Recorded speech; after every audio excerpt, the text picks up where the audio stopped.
आत्मचिंतन के लिए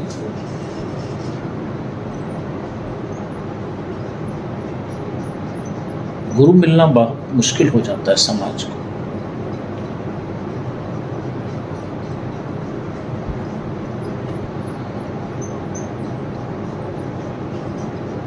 प्योर गुरु मिलना मुश्किल हो जाता है।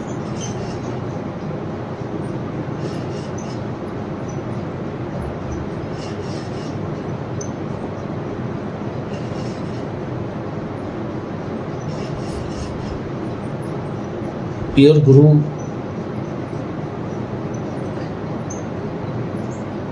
जो काल के खंड का हिस्सा हो,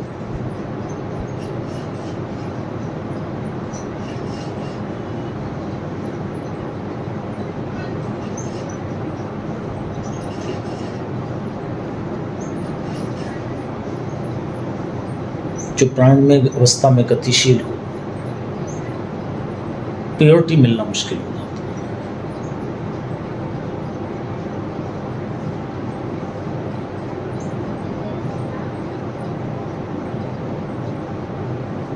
और साधक भटकते भटकते अपने जीवन के काफी समय व्यर्थ कर देता है कि आत्मचिंतन के लिए, परमार्थ के लिए, आध्यात्मिकता के लिए मैं प्योर गंगोत्री का गंगा जल कहाँ से लेकर आऊं?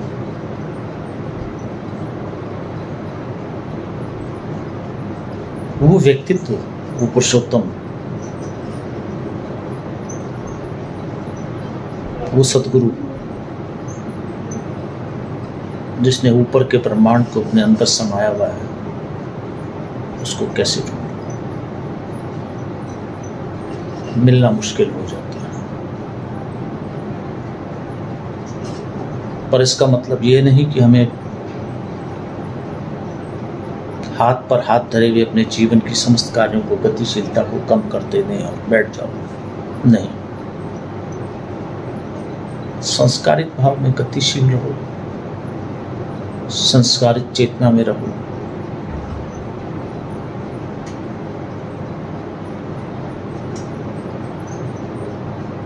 सरल रहो, हृदयगत सरल अवस्था में रहो।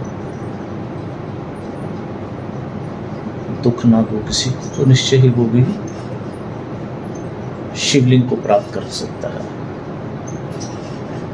शिव को प्राप्त कर सकता है, सदगुरु को प्राप्त करता है। शिव को अमरनाथ गडरिए नहीं तो अमरनाथ की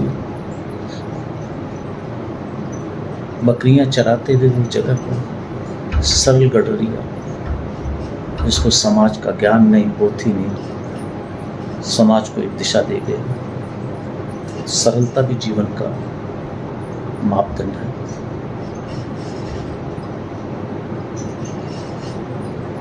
तो अपने जीवन के लक्ष्य को पकड़े रखो, सरलता के साथ, स्वच्छता के साथ गतिमान रहो, तो निश्चित रूप से गुरु प्राप्त हो ही जाते हैं।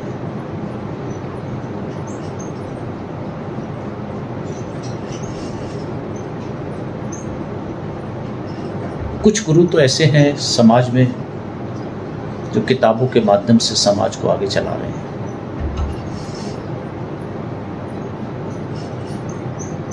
अपनी वेशभूषा से आकर्षित करते हैं,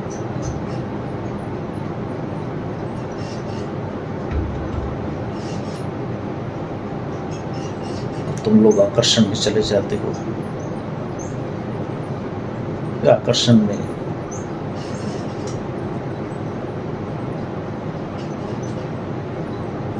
तुम्हारी जीविका से वो अपना जीवन को निर्वाह करते हैं, और फिर तुम्हें लास्ट में कह देते हैं कि भाई योगा करो, ध्यान करो, जाप करो। ये तो तुम पहले भी कर रहे थे, तो बार बार हर पड़ाव में भटकने से अच्छा है सरलता के साथ इंतजार करो, धैर्य के साथ। अगर योगा भी कर रहे हो तो अपने घर के पास अपनी जीवन शैली में सुबह के शाम योग का प्राणायाम के माध्यम से भी तुम अपने जीवन को सरलता के साथ गुरुत्व के तक पहुँच सकते। गुरुत्व क्या है? प्राण धड़कने की क्रिया जो ब्रह्मांड में है। जिस दिन तुम धड़कना शुरू कर दोगे वो ऊपर वाला प्राण में जो प्राणायाम के द्वारा तुम्हें ऊपर खींच लेगा। तो योग में भी प्राणायाम का एक माध्यम होता है। किस दिन इस विषय को भी मैं खोलूँगा, प्राणायाम के माध्यम से कैसे आप सिद्ध योगियों से को प्राप्त कर सकते हो, सिद्धस्थ क्रियाओं को कैसे प्राणायाम के माध्यम से कर सकते हो। योग का ये प्राणायाम की क्रिया बहुत अच्छी है, पर बिगर गुरु के असंभव है, बिगर गुरु के असंभव है।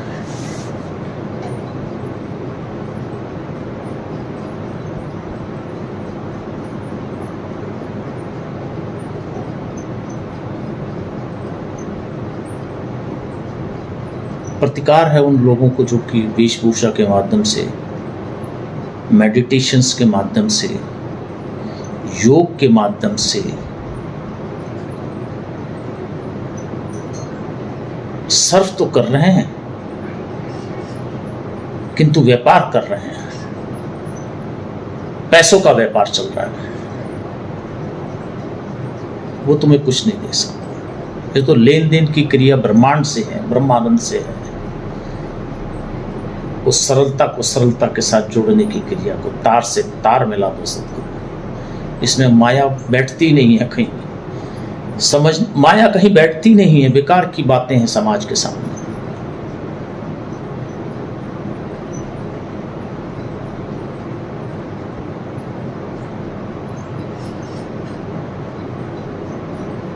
तार से तार मिला दो सदगुरु, अंतर तिमिर मिटा दो सदगुरु।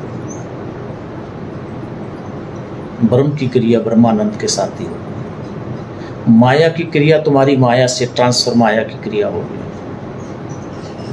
इस प्रकार का छलावा, इस प्रकार की उद्दंडता ना करो। सरलता के साथ अपना जीवन निर्वाह करते हुए गुरु में बनो।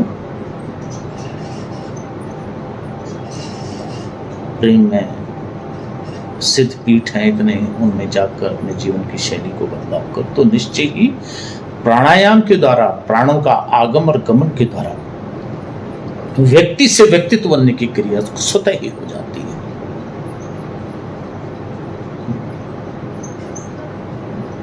जब बकरियां चराते हुए गडरिया को शिवलिंग की प्राप्ति हो सकती है महादेव की, तो स्वतः तुम्हें भी प्राप्ति हो सकती है। तुम भी उच्च कोटि के साधक बन सकते हो। काल पर एक तरीके से तुम हस्ताक्षर कर सकते हो कि मैंने भी उस खंड से अपने खंड को जगाया है।